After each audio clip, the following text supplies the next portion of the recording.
Sir যে বিশ্বাস করেন আমার এখনো রূপমদার প্রতি দুর্বলতা আছে। স্যার বিশ্বাস করেন আমার রূপমদার প্রতি দুর্বলতা না থাকলে স্যারকে না জানি ওর বাড়ি আমি ছুটে যেতাম না। আমি কিভাবে স্যারকে বিশ্বাস করাবো? আর এখানে আমার বুকটা ফেটে যাচ্ছে রে দিদি। আরে সাক্ষ্যদা যেটা বিশ্বাস করছে করুক না, তাতে তোর কি? কি বলছিস তুই?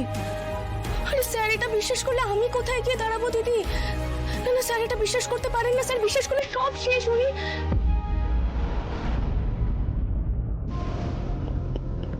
না মানে আমি স্যারকে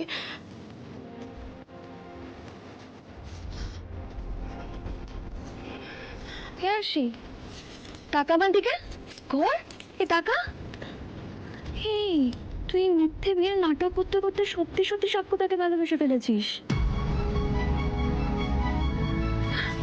আমার কাছ থেকে লুকাস না আসি, এ টাকা।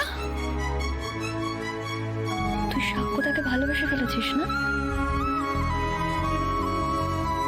আর সে আমার চোখে কিন্তু ফাঁকি দিতে পারবে না, অনেক ফাঁকি দিয়েছিস। তোর চোখ দেখলে বোঝা যাচ্ছে আর সে তুই সাক্ষ্যদাকে ভালোবাসিস। আমি আগের বার দেখিনি বলে আমি বুঝতেই পারিনি কিছু। তোর সবকিছু ঠিকরে বেরোচ্ছে আর সে। ভগবান, এবার তুই কি করবি? কি আর করবো,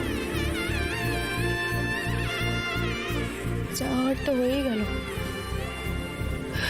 এমনিতেই স্যার বলে দিয়েছেন আমি যখন কন্ট্রাক্ট ব্রিজ করেই ফেলেছি তখন 6 মাস কেন উনি অপেক্ষা করবেন। কিছুদিনের মধ্যেই স্যার কন্ট্রাক্টটা শেষ করে দেবেন বলেছেন।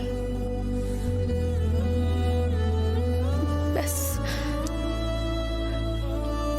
সবকিছুর এখানেই ইতি। তুই সাক্ষ্যদাকে কিচ্ছু বললি না? কি বলবো আমি?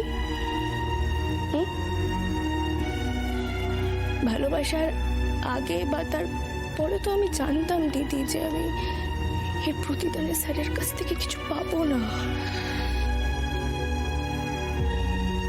তাই 6 মাস পরেই হোক বা তার আগে আমাকে তো চলে যেতেই হতো। বল, শুধুমাত্র বাবা মায়ের মুখের দিকে তাকিয়েই এই বাড়িতে এই বিয়েটা টিকিয়ে রাখার লড়াই করছিলাম আমি।